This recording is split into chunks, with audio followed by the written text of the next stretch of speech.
Reviewing our framework for business analysis, we're now looking in the industry section of the framework, and we're going to begin with Porter's 5 forces and then move on to look at industry life cycles. Porter's 5 forces is a model, or a framework, that's used around the world to help understand the competitive forces that shape an industry. It was first published in the 1980s by Michael Porter, a now famous Harvard Business School professor, as a way for management teams and the analyst community to better understand risks and opportunities facing businesses. The framework uses 5 lenses. These are barriers to entry, buyers or customers and their bargaining power. Third is the threat of substitutes, followed by suppliers and their bargaining power. And finally, at the center of the model is the overall level of rivalry and competition in the industry. Barriers to entry are potential roadblocks that might prevent new competitors from entering the fray. Consider factors like the level of capital required to start a business, network effects, the need for relationships with certain producers, considerable levels of built-up IP, and things of that nature. Barriers to entry represent 2 sides of the same interesting coin. For management teams looking to enter an industry with high barriers to entry, obviously that's somewhat unattractive. But for incumbents, barriers to entry serve as protective moats. This is an important consideration for financial analysts. Big barriers to entry support higher margins for incumbents, as it's more difficult for new entrants to come in and compete. Customer bargaining power represents the leverage that buyers have over producers or sellers of services, which in turn has a direct impact on margins. When buyers have ample alternatives, it gives them bargaining power, since they can move to a cheaper option or an option that's more well-suited to their needs, thus reducing a business's pricing power. This sort of dovetails with the threat of substitutes. When there are a lot of potential substitute products or services, it severely erodes pricing power. An interesting example would be Apple. There are lots of other technology companies, producers of mobile phones and tablets, laptops, and so on. But most Apple users would argue that there really aren't any true substitutes, and that it's one of a kind. As a result, this reduces buyer bargaining power and increases pricing power for Apple.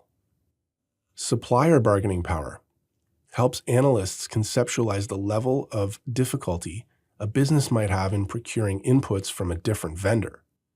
If a business is wholly reliant on 1 or 2 key suppliers, that means those suppliers have considerable bargaining power over a business.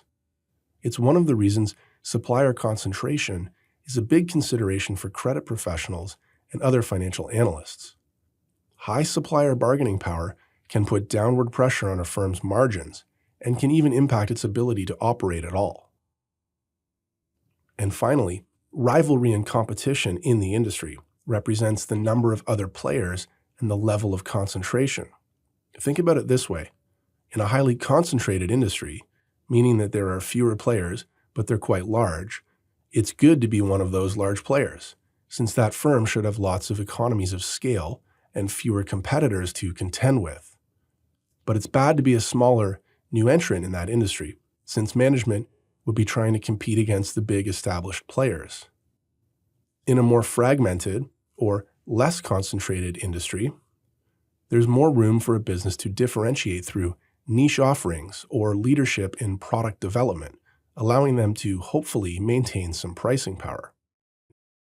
So an obvious question is, where would an analyst or a management team get the information needed to complete a Porter's 5 forces analysis, or some of these other frameworks that we cover? The reality is there's no one answer. Common sense is a good place to start. For example, if you're an aspiring entrepreneur and you thought it might be a good idea to start a bank, it wouldn't take long to arrive at the conclusion that the barriers to entry are extraordinarily high. You need a ton of capital, and it's a very heavily regulated industry. So immediately, you know there are considerable barriers to entry. But there are also places to get more concrete, less anecdotal information too.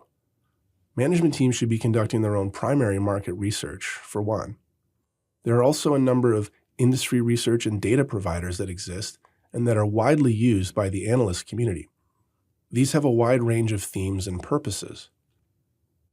Capital IQ, for instance, is very popular in corporate finance, investment banking, and equity research, particularly for analysts interested in comparable company metrics for the purpose of valuation work and transaction advisory services. Vertical IQ, on the other hand, is a platform that's widely popular with small and middle market commercial lenders. It supports credit professionals with industry-level forecasts, trends, and risks. It also includes call prep resources for dealing directly with owners and management teams. Refinitiv Workspace is a capital markets-centric platform popular among sales and trading professionals. It has considerable real-time data about equity and fixed income instruments, as well as FX and commodities information. World-class financial analysts, consultants, and management teams are experts in navigating these platforms, as well as others, in order to curate appropriate data points and information to support more robust analysis. Have a look below for links to CFI courses covering the fundamentals of each of these research and data platforms. We can work through an example to help illustrate a Porter's 5 forces in practice. Let's stick with our supermarket example from earlier. We can start by looking at barriers to entry. Overall, there are moderate to high barriers to entry in the industry, meaning there is a significant amount of capital that's required to get going.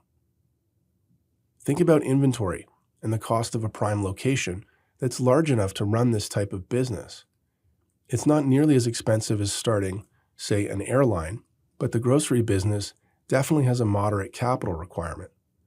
It also has moderate to high levels of regulation, given they're dealing with food. Understanding and complying with safety regulations make it harder to start than a hair salon, for example. In general, the industry also has a lot of big regional chains, which means there are a lot of serious competitors in the industry, and these larger players also create barriers to entry due to their economies of scale. When we look at buyers and their bargaining power, they have high bargaining power. Think about it. You can change one product for another, one store for another, one location for another. There are generally many choices for consumers in this industry, including high-end specialty offerings, low-cost discount stores, and pretty much everything in between. Historically, the threat of substitutes would have been low. It's arguably low to maybe moderate now. Increasingly, there are substitutes to going to a grocery store, including meal kits and the wider availability of takeout options, particularly in more urban settings. The increased prevalence of grocery delivery services may either be a positive or a negative, depending on where the third-party provider sources its groceries. It's likely that supermarkets will continue to play some role in our lives, since exclusively eating takeout is not particularly cost-effective or healthy for the average family, so true ongoing substitutes are probably fairly low.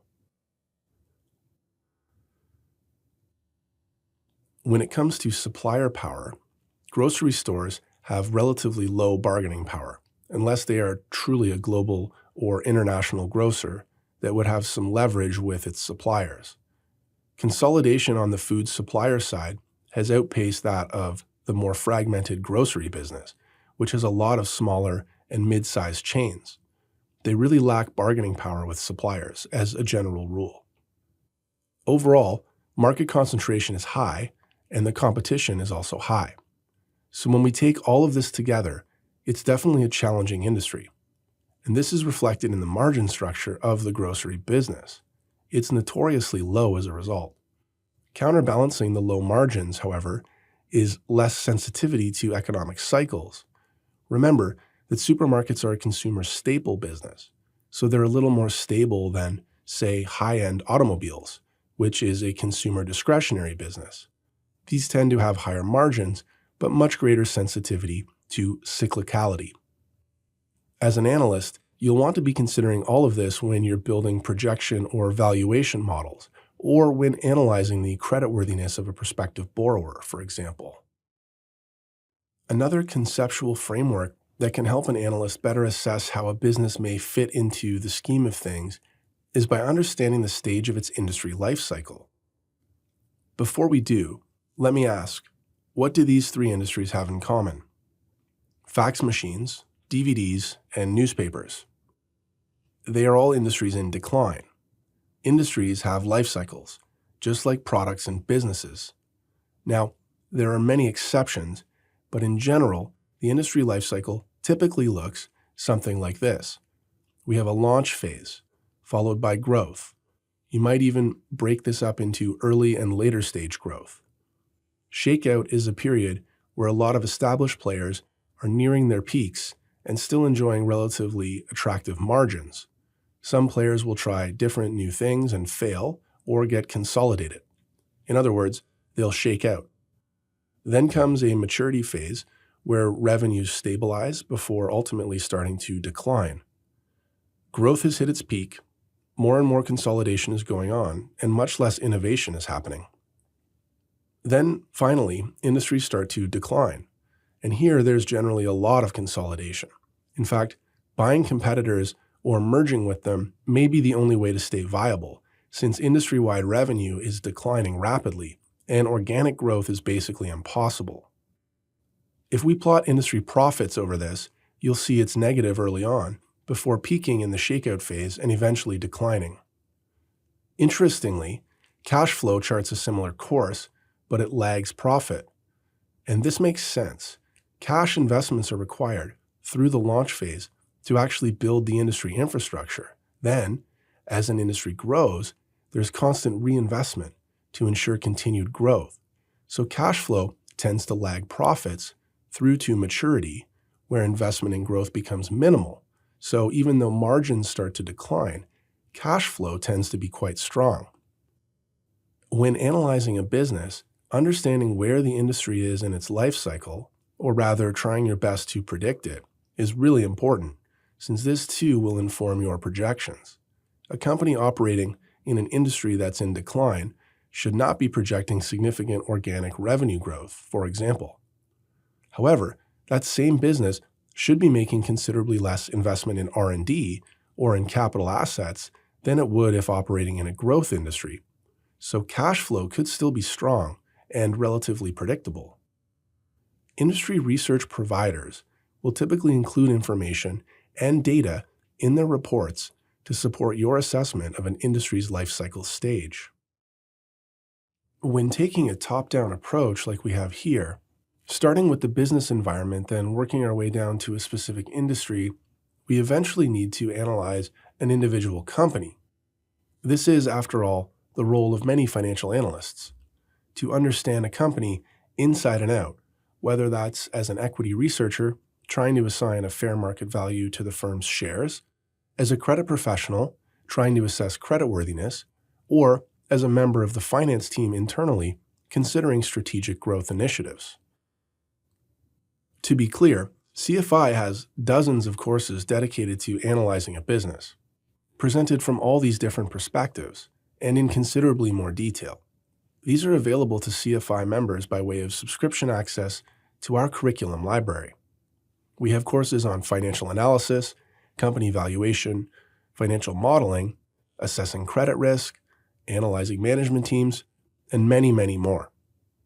Our goal in this course is to give you an overview of some important frameworks used by the analyst community to think about how a business is performing, what its strengths are, where expansion opportunities may exist, and strategies that management may employ to capitalize on these. The frameworks we'll consider here are competitive position and competitive advantage, Ansof's matrix, and SWOT analysis. Let's start with competitive position and competitive advantage. Let's talk about different types of value propositions that companies can have to create relationships with their customers. There are three buckets, broadly speaking, that we can categorize companies into: best product, total customer solution, or system lock-in. When it comes to best product, That could mean one of two things: focusing on having the lowest cost, and that would be perceived to some customers as the best product, or it could be the most differentiated, most unique product sold at a premium price. That's another type of best product. So these companies are very focused on the product, and that is the way that they have a relationship with the customer, either being the cheapest or being the most differentiated. Then we have total customer solutions. This is where a business and its management team is focused on the full experience of its customers. They have a complete set of products and services, which means they can provide a lot of things in just one place. So really the focus here is on customer service and customer experience. Then there's system lock-in. This is typically an exclusive channel that draws customers in and maybe has third parties that also complement that value within that exclusive channel. So let's give examples of each of the three. When it comes to best product, we can easily think of Walmart as being the lowest cost example, and perhaps Sony as being a super differentiated or premium product. Then under total customer solutions, you could have any number of large financial institutions. Think of a firm like Bank of America. BOA offers a very broad range of personal and business banking solutions, as well as investment products through its affiliation with Merrill Lynch, and wealth and estate planning, as well as private banking solutions for high net worth retail clients. This is very much a total customer solution strategy for financial needs specifically. And for system lock-in, a good example would be Amazon, where they have their exclusive sales channel, but they also have many, many third parties that sell and add value to that exclusive channel, which in turn creates an unprecedented network effect. When analyzing a company, it's important to consider how management is looking to differentiate its offerings and how that might inform competitive advantage or not. Please note, these competitive position categories come from Hax's Delta model. CFI has other courses that cover this framework in considerably more detail. This was intended as more of an introduction and overview to the competitive position categories.